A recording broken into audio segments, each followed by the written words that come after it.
Hi student, unique video में आप लोग का स्वागत है। और आज की वीडियो में लोग सीखने वाले हैं, समझने वाले हैं कि डाटा टेबल और गोलसीक ऑप्शन का क्या यूज है और एमएस एक्सेल में ये ऑप्शन क्यों दिया गया है, इसका इस्तेमाल कहाँ कहाँ पे किया जा सकता है, वह आज की वीडियो में हम लोग एक एक करके स्टेप बाय स्टेप सीखने वाले हैं, समझने वाले हैं और जानने वाले हैं। तो देखिए, सबसे पहले मैं बता दूँ, ये जो डाटा टेबल है और गोलसीक है, यह दोनों ही फाइनेंशियल फंक्शन के अंतर्गत ही काम करते हैं। किसके अंतर्गत काम करते हैं? फाइनेंशियल फंक्शन के अंतर्गत ही काम करते हैं, क्योंकि फाइनेंशियल फंक्शन में इन दोनों का यूज बहुत ज़्यादा किया जाता है। अब क्यों किया जाता है, क्या रीज़न है, चलिए हम एक एक करके स्टेप बाय स्टेप सीखते हैं, समझते हैं, जानते हैं। तो पहले तो हम लोग सीखने वाले हैं गोलसीक के बारे में। अगर आज से आपसे कोई पूछता है कि बाबू ये गोलसीक क्या होता है और एमएस एक्सेल में क्या इसका यूज है, तो आप जवाब क्या देंगे? तो देखिए, मैंने पिछले वीडियो में आपको पीएमटी फार्मूला पढ़ाया था और पीएमटी से ईएमआई निकालना बताया था। तो देखो, जो हमारा ईएमआई निकल के आया था वो आया था 1584 रुपया 11 पैसा। अगर याद होगा तो आप लोग को पता होगा कि जो मैंने पीएमटी फार्मूला लगाया था उससे जो ईएमआई कैलकुलेट किया था वो आया था 1584 रुपया 11 पैसा। अब सवाल मान लीजिए, जो डेल का लैपटॉप ले रहा है उसके पास इतनी क्षमता है कि वो 1584 रुपया 9 दे के हर महीने में वह 2000 दे सकता है। समझना, अब वो हर महीने में 2000 दे सकता है। जो रिपोर्ट ये निकला है, इसके बाद अगर वो कह रहा है कि मैं 1584 के ज़्यादा भी दे सकता हूं, लगभग 2000 तक, तो मुझे ऐसा किस्त बनाओ जो मैं उतना पेमेंट कर दूं। मतलब 2000 का किस्त बना दो और ईएमआई हमारा उसके हिसाब से कैलकुलेट कर दो। या सपोज कोई ऐसा पर्सन है जो 1584 रुपये नहीं दे पाएगा, वह कह रहा है हर महीने में 1200 रुपया ही बच पाता है, मैं 1200 रुपया ही दूंगा। तो ऐसे कंडीशन में हम लोग गोलसीक का प्रयोग करके 1200 भी सेट कर लेंगे। मीन्स मतलब यह है कि कैलकुलेट होने के बाद, मतलब ईएमआई कैलकुलेट होने के बाद अगर फ्यूचर में आपसे कोई कहता है कि ये वैल्यू हम ज़्यादा भी दे सकते हैं, इससे कम दे सकते हैं, मतलब क्षमता अगर ज़्यादा हो तो हम ज़्यादा दे सकते हैं, अगर क्षमता उतनी देने की ना हो तो हम कम भी दे सकते हैं, तो क्या करेंगे? ऐसा तो है नहीं कि यहाँ पे 1200 लिख देंगे तो अपने आप आ जाएगा और 1500 2000 लिख देंगे तो अपने आप आ जाएगा। ये गलत हो जाएगा।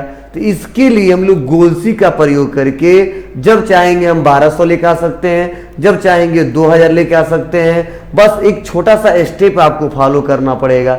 लेकिन जाहिर सी बात है, जब हम अमाउंट बढ़ाएंगे तो हमारा मंथ कम होगा और जब अमाउंट हम घटाएंगे तो मंथ हमारा ज़्यादा होगा। मतलब अगर 1584 दे रहे थे और हर महीने में 2000 देने लगे तो क्या 60 महीने तक देंगे? नहीं, हमारा मंथ कम हो जाएगा। अगर मान लो 1584 रुपये दे रहे थे और हर महीने में 1200 दे तो क्या मंथ 60 मंथ तक रहेगा? नहीं, मंथ बढ़ जाएगा। मीन्स मतलब क्या है, जब गोलसीक का प्रयोग करेंगे तो वैल्यू तो चेंज हो जाएगा लेकिन फर्क भी पड़ेगा। अब फर्क कहाँ पे पड़ेगा?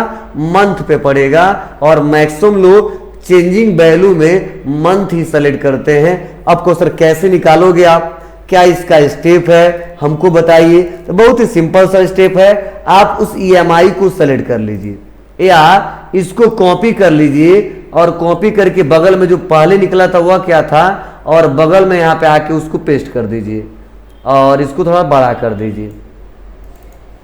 अब हम आएंगे, जो ईएमआई वैल्यू है ना, इसको हम सेलेक्ट कर लेंगे और इसको सेलेक्ट करने के बाद ध्यान से सुनना, इसको सेलेक्ट करने के बाद से ईएमआई वैल्यू सेलेक्ट करने के बाद से हम आ जाएंगे डाटा में। कहाँ पे आ जाएंगे? डाटा टैब में। और डाटा टैब पे आने के बाद से यहीं पे डाटा टूल्स में आएंगे और डाटा टूल्स में आने के बाद से यहीं पे दिखेगा व्हाट इफ एनालिसिस, और व्हाट इफ एनालिसिस पे क्लिक करेंगे और व्हाट इफ एनालिसिस पे क्लिक करने के बाद से यहीं पे देखिए ऑप्शन दे रहा है गोलसीक। क्या दिया है? गोलसीक। और जैसे मैं गोलसीक पे क्लिक करूंगा हमारे सामने कुछ ऐसा इंटरफेस आएगा। पहले पूछ रहा है सीट सेल, मतलब जो वैल्यू चेंज करके देखना है वह सेल हमको बताइए। तो यही पूछ रहा सेट सेल, तो ऑलरेडी हमारा EMI सेलेक्ट है, इसीलिए उसमें कुछ करने की रिक्वायरमेंट हमको नहीं है।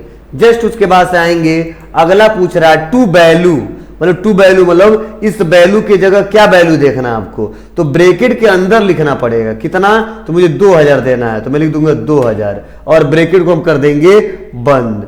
जस्ट उसके बाद अगला दिया है बाई चेंजिंग सेल। क्या दिया है, बाई चेंजिंग सेल। और बाई चेंजिंग सेल का यहाँ पे क्या मतलब है, जैसे हम बाई चेंजिंग सेल में वह सेल सेलेक्ट करेंगे जिसमें हमारा क्या हो, वैल्यू चेंज के साथ साथ उस पे फर्क पड़े, या तो मंथ पे फर्क पड़ेगा या तो डाउन पेमेंट पे फर्क पड़ेगा, तो मंथ कम ज्यादा हो जाए, इसीलिए बाई चेंजिंग सेल में मंथ सेलेक्ट करेंगे।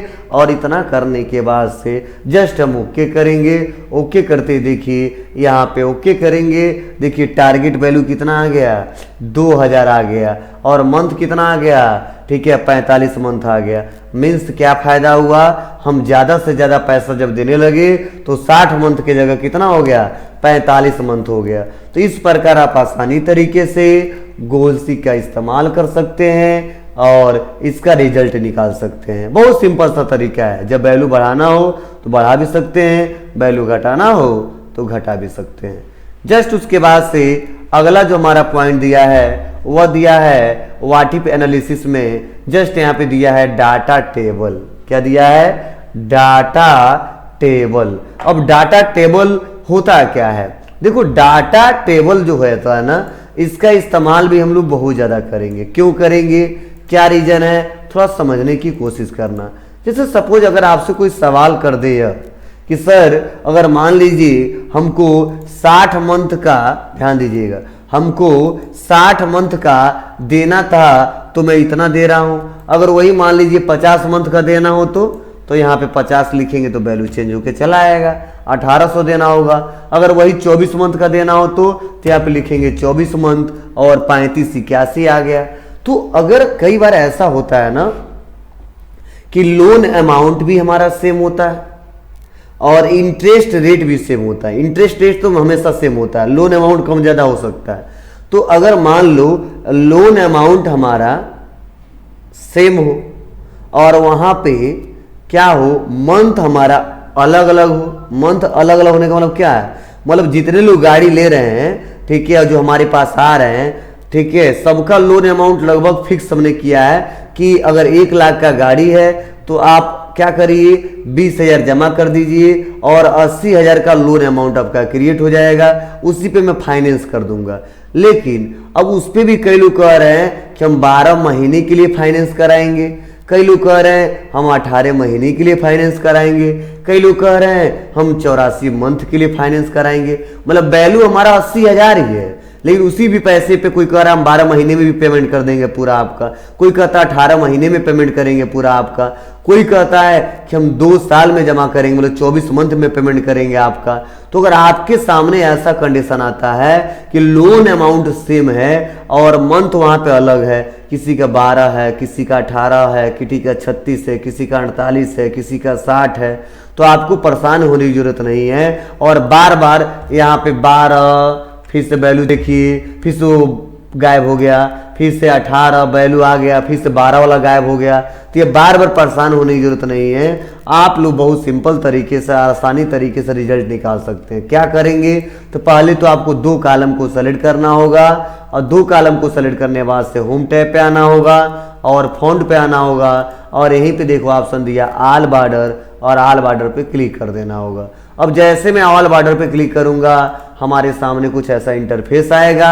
अब कुछ नहीं करना है, बस हमें इक्वल करना है। इक्वल करने के बाद से जो EMI वैल्यू आया है मैं उसको सेलेक्ट करूंगा और सेलेक्ट करके इंटर बटन दबा दूंगा।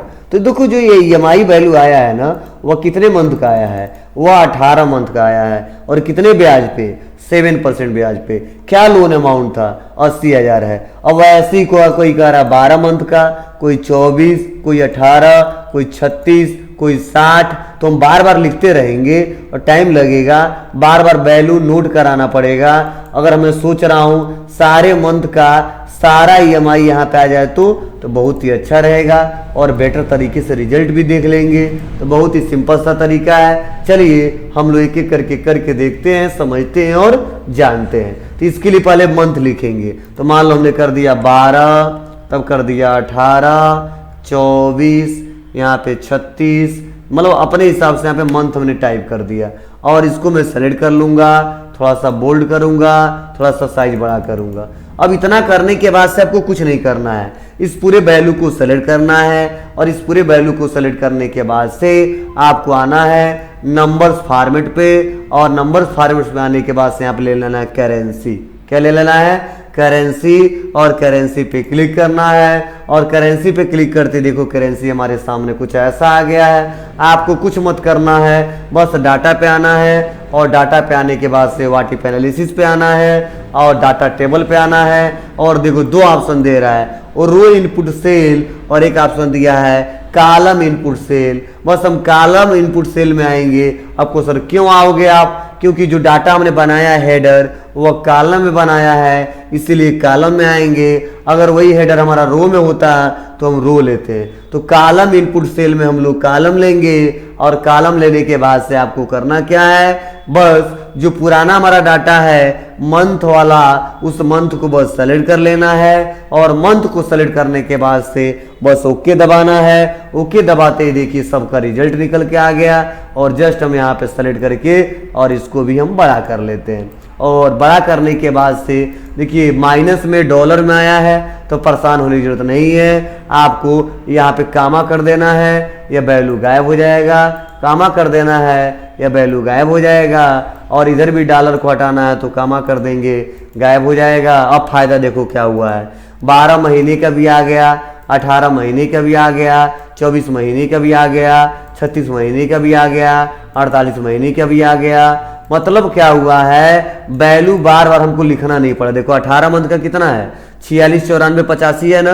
तो देखो यहाँ पे भी 18 का 46, 94, 85 है। अगर मैं यहाँ पे 12 कर देता हूँ तो 12 में क्या आ रहा है, 69, 22, 22 आ रहा है ना। तो देखो 12 में भी 69, 22, 22 आ रहा है। मतलब यहाँ से भी निकाल लेते, लेकिन दिक्कत क्या होती, बार बार वैल्यू चेंज करना होता और उसके बाद अमाउंट देखना होता है। मंथ चेंज करिए अमाउंट देखिए, मंथ चेंज करिए अमाउंट देखिए। लेकिन वही अगर आपको ऐसा लिस्ट कह दिया कोई बनाने को, बार बार बनाते बनाते हम परेशान हो जा रहे हैं, एक बार में बना के निकाल के दिखा दें, तो ऐसे कंडीशन में हम लोग किसका इस्तेमाल करेंगे, डाटा टेबल का। किसका इस्तेमाल करेंगे, डाटा टेबल का। तो इस प्रकार हमने फाइनेंशियल फंक्शन के अंतर्गत जो दो हमारे ऑप्शन दिए गए हैं, डाटा टेबल और गोल सीक, इन दोनों का क्या यूज है, किस कंडीशन में प्रयोग करेंगे, कहां कहां पे प्रयोग किया जा सकता है, मैंने एक एक करके स्टेप बाय स्टेप बताया है, सिखाया है और समझाया है। अगर वीडियो आप लोग को अच्छा लगा हो तो please like, comment, share, subscribe करना ना भूलें। Thank you.